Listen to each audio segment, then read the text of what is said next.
Hello you guys, I'm Fabio Hart coming back with another video. What I want to talk about on this video is dealing with your subcontractors, okay? It seems like it's becoming a little bit more prevalent these days where a lot of subcontractors are getting over on both sides. And what I mean by both sides, I'm talking about subcontractors that you might have worked as employees, right? Or I'm talking about your vendor subcontractors that you might have doing specialty jobs, carpet cleaning, window cleaning, floor care jobs, whatever the case is, right? The thing is, man, when it comes down to dealing with the subcontractors, and I've told this story many times, I had many situations where subcontractors then try to slide on me, essentially, where they try to undercut me, they try to take over the business, they try to make all type of demands. And that was in the early on stages. I got smart enough to know that I had to put them on a subcontractor's agreement. I had to have all these different type of paperwork to have them sign and fill out in order to work for me or to be a subcontractor of mine. And I would suggest that you guys do the exact same thing, because what happened is, guys, these subcontractors can be very slimy. Yeah, you might do a background check on them. They might have great backgrounds. You might do a reference check. They might have their reference might check out. They might have great references. But at the end of the day, you don't know what type of shady business that they're on, right? They might be trying to overthrow you in your own contract, right? They might be trying to figure out a way to hobnob with you. So that's why you want to put them. That's why I say paperwork is incredibly a serious thing. It's important. You have to have them on subcontractors agreements, on type of non-disclosure agreements. You have to have them on all type of paperwork. Okay, and your paperwork need to stand up in the court of law. You don't need just regular little paperwork, right? Or just basic paperwork. You want some paperwork that'll stand up in the court of law, right? You want to be able that if you took this document to a judge, the judge will side with you. Okay, so it's very important. I know a lot of people won't be able to do that because money is a factor. A lot of people don't have lawyers and stuff on retainers. So that was an ongoing thing that I dealt with early on, right? Now, for those of you, and I'm kind of break this down in a two-part situation. For those of you that's hiring subcontractors to work for you as your cleaners, right? It could be a mom and daughter team. It could be a son and dad team. It could be a husband and wife team, whatever the case is. These people are not necessarily loyal to you. They're subcontractors, right? Which means they could be working for other contractors, right? They can have they might have a small business of their own, right? That you don't even know about. But because they've been doing this for quite some time, they have a pretty good history in it. They're looking for another way to make a little extra money. They might put in an application with you, or you might hire them on as a subcontractor. And then if you don't put them on paperwork, the unimaginable can happen, right? Next thing you know, you're getting that 30-day notice, or you're getting that text message, you're getting that email where your client is saying, hey, we no longer want to go with you. And you're asking them why. They say, well, we have another company that's a little cheaper, or that's willing to do X, Y, and Z for X, Y, and Z money, or whatever the case is, right? That's generally how it happens. Now, excuse me, I talked to a few people that have subcontractors, and they put in a lot of times the subcontractors, not all, but many subcontractors will put you between a rock and a hard place, making all type of demands, telling you what you need to do and how you should do certain things, and they've been doing it for 15, 20 years, or whatever the case is. This is your business. You're not going to go to Microsoft and tell Bill what to do. You're not going to go to OWN and tell Oprah what to do, right? These are entrepreneurs. They're the one they hire you on. So you guys if you're not that type of person, you're not a people person, you need to hire a manager or somebody that can stand their ground for your company, or you'll wind up losing that contract. Okay? It's absolutely terrible when you work many man hours. You put many hours in trying to market and try to drive new clientele to your business, trying to pick up new contracts, just to hire a subcontractor and have them take it from under you, right? A lot of you are discussing business matters with your subcontractors, quote unquote employees. Okay, again, whatever you pay them is what you pay them. You don't discuss the business between you and the client with your subcontractors. I don't care if it's a carpet cleaning subcontractor, or I don't care if it's just a subcontractor that you have for just general cleaning. Okay, do that make sense? All you discuss with them is how much you're going to pay them.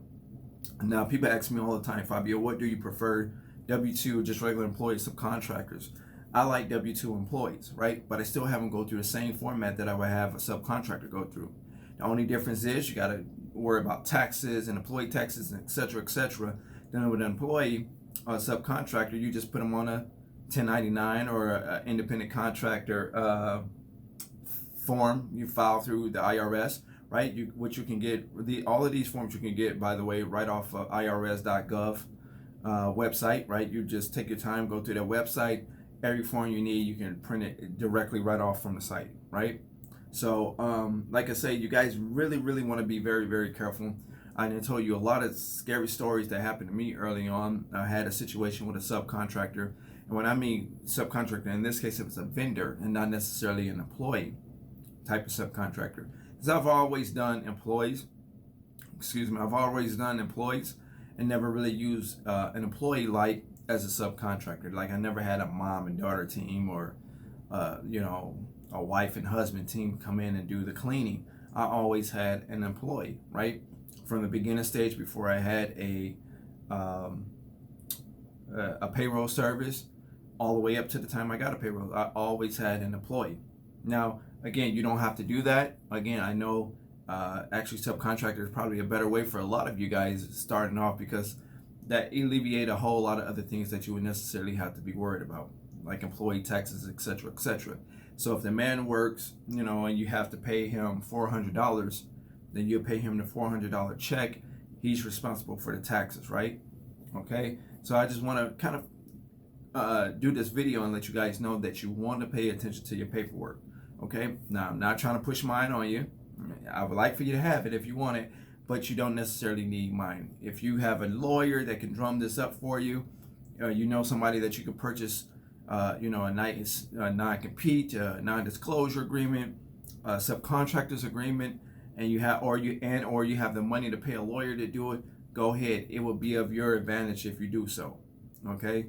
I'm telling you guys, it would be of an advantage to you if you do so. Do not try to cheat yourself out of this stuff because you can cause yourself more problems trying to be cheap, trying not to pay a lawyer or pay someone for some paperwork or because when you develop your own paperwork, it's going to suck.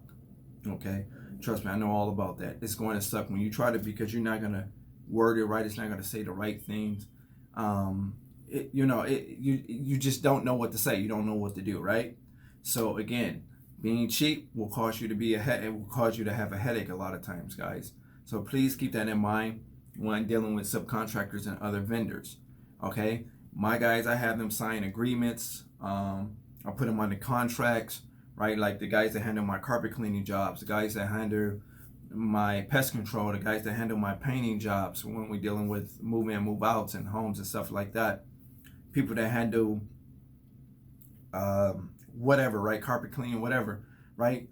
They already know how much I put them under a contract. They already know how much they're gonna get. Now, as to what I mean by subcontractors in this regard, meaning like your vendors, right? Your carpet cleaners, your window cleaners, your floor care team, whatever the case is. You decide, you guys negotiate how much is going to get paid. This is the way I do it. It makes sense for me. We negotiate how much they're going to get paid, and every deal that they do for me, they already know the percentages. So with me, it's like, for an example, if I have a painter, right, which I have a painter under contract. So you fill out the paperwork, we get them into the 1099 form and all of that stuff, right?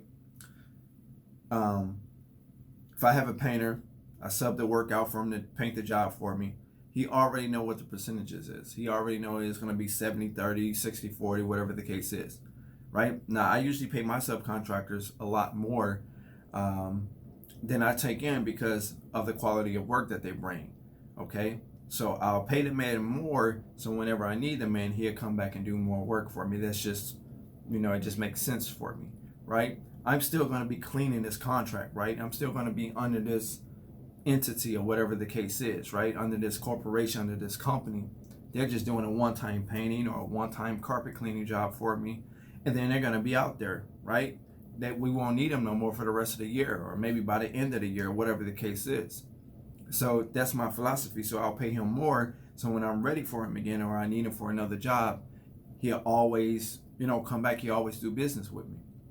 So we put him under a 1-year contract, okay, for my subcontractors. It's under a 1-year contract. and then we keep that same percentage. So no matter if I use him today, tomorrow, next month, next week, whatever the case is, he already know what the percentages is. Now it's going to change from job to job because you're going to bid different amounts for the job, right? So I will bring him the job. I'll bid the job. I'll bring him the job, let him know what the numbers is, and pay him accordingly to the percentages. Okay? Or another way you can do it is you can kind of figure out what they want in terms of revenue, what they're looking for, and then you can base your price. You can base how much you charge the client kind of around what they're looking for. Okay, the ballpark figure what they're looking for. Okay, but you want to be reasonable because again, if it's too high, you're not going to get the job. Just kind of like putting in the bid for your contract. If it's too high, you're not going to get the job. If it's too low, they may not think you're credible.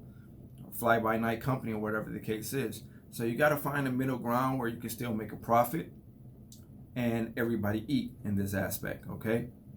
So that's all I pretty much wanted to say in this video, guys.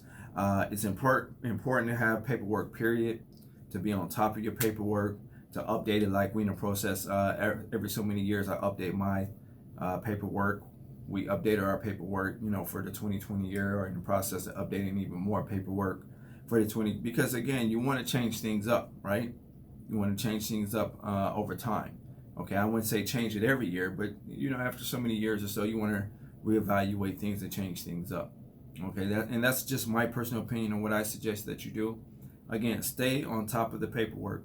You can't control what they do, but if the paperwork is valid and everything is good in it, then it will stand up on its own. And based on how the contract read, the subcontractor agreement read, your non-disclosure, all of this, your non-compete, all of this stuff, based on how it reads, a lot of people won't play with you, right? It's been a very long time before I had a subcontractor try to slide under me. Okay, my employees don't try it at all. And again, you might want to do the same thing for your employees, guys. Okay, I just had an employee, Mandy, she works for me. I posted her up on my Instagram. I posted her up on my my community tab. She understood. She watches my channel, so she knows. But she was under a non-compete agreement, so she knew she couldn't,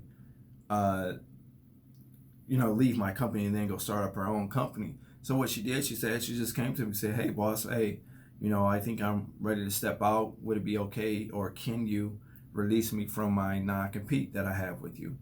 Right? Because she knew she couldn't compete with me, right? She signed a non-disclosure agreement. So she asked me, would it be okay if I release her from her non-compete? That way she can go out and spread her wings. She can go out and do what she need to do. And I did, just because she didn't sneak and try to be underhanded about it, right? She came to me directly, said, hey, I want to start up a commercial cleaning business. I think I'm ready to step out on my own. And that's exactly what she did, and we released her, okay? Now, in that regard, that's up to you. You guys can hold them in and say, no, we're not going to release you, or we're going to release you. Okay? Now, it's other ways. Again, you want to have these agreements signed, guys, because sometimes people can be sneaky, very, very sneaky. And I go more about different ways on the coaching call for those as part of my coaching, and tell you how sneaky these people could be. Like just some of the angles that they come from, some of the ways that you can look out for these subcontractors, right? And even employees. Like I say, you don't want to just put it all on the subcontractors and say, well, he said subcontractors, so I'm just focused on the subcontractors. Employees can be the exact same way, right? You won't always have a Mandy like what I had. She really came to me and asked me, and we released her from the non-compete. Okay, so that's going to pretty much wrap it up for now, guys. Again, pay attention to the details. Pay attention to your subcontractors. Never allow your subcontractors to hobnob with your company people, right? The client, right? You never tell them who your contact person is. Again, I'm telling you this because I know this for a fact. I got so many people that's part of my coaching, and then out of a lot of the people that's in my coaching, they having a problem with the subcontractors hobnobbing and negotiating and coming up with other deals, dealing directly with the client. They shouldn't even know who to contact, okay? Because you shouldn't even be talking about that, right? Like it's kind of like you going to work for, I don't know, Apple, and then you find out who distribute the phones. what company, where the phones, where the production happens at. You find out the top people. You're not gonna find that out. All you're there to do at the Apple store is to sell the Apple products, the phones, the iPods, the AirPods, whatever the case is. That's all you're there to do, is to sell the phones, get your commission, go home for the day, come back tomorrow and start it all over again, right? You're not gonna necessarily know who to talk to about this or who to talk to about that, right? And you might not even sign any type of agreements, right? But again, you still don't know who to talk to, because that's just not the nature of the conversation that the heads are going to have with the managers, and the managers is going to have with the workers, with the employees, right? So I don't even talk to my supervisors, my field supervisors, about the inner workings as to what's going on in this building. I'm going to train you what to do. You train the employees, and that's the way we work, right?